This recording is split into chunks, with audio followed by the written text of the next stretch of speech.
पटना।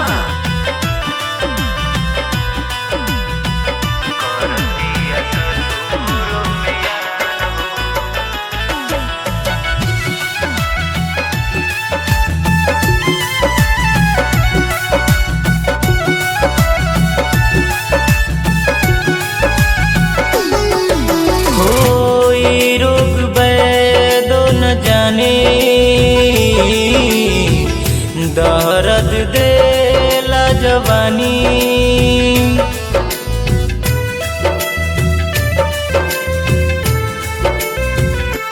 होई रोग वैदो न जानी, दर्द देला जवानी।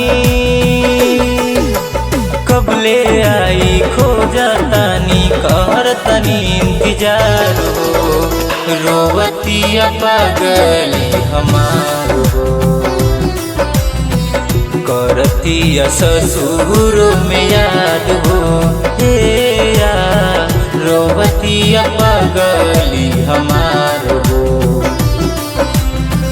करतिया ससुर में याद हो।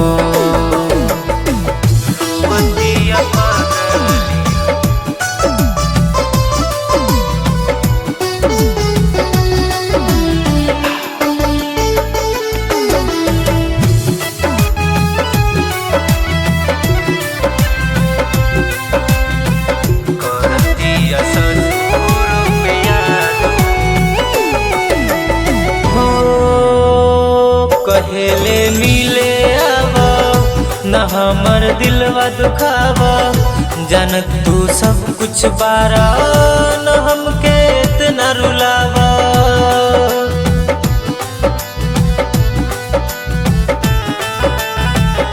कहेले मिले आवा न हमर दिलवा दुखावा, जानत तू सब कुछ बारा न हमके इतना सतावा। कहेल दिल से तू आजा, तू ही बारा दिलावा के राजा। अखिया भइल बाटे बादल रोज होला बरसात हो, रोवतिया पागली हमारो करतिया ससुर में याद हो। हे यार रोवतिया पागली हमारो करतिया ससुर में याद हो।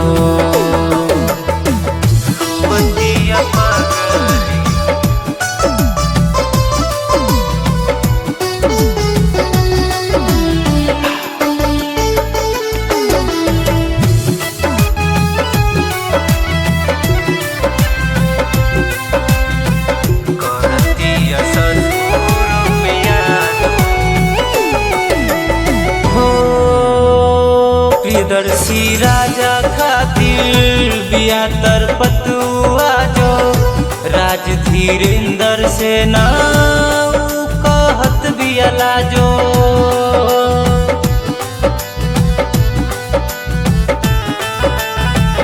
प्रियदर्शी राजा खातिर बिया तर पतुआ जो, राज धीरेंद्र से ना कहत बिया लाजो। कैसन दुख विधाता मिलन के रहे नहीं पाता। दिल में हमरा प्यार जगा के दे देलू इंतजार हो, रोवतिया पागली हमारो करतिया ससुर में याद हो। हे यार रोवतिया पागली हमारो करतिया ससुर में याद हो।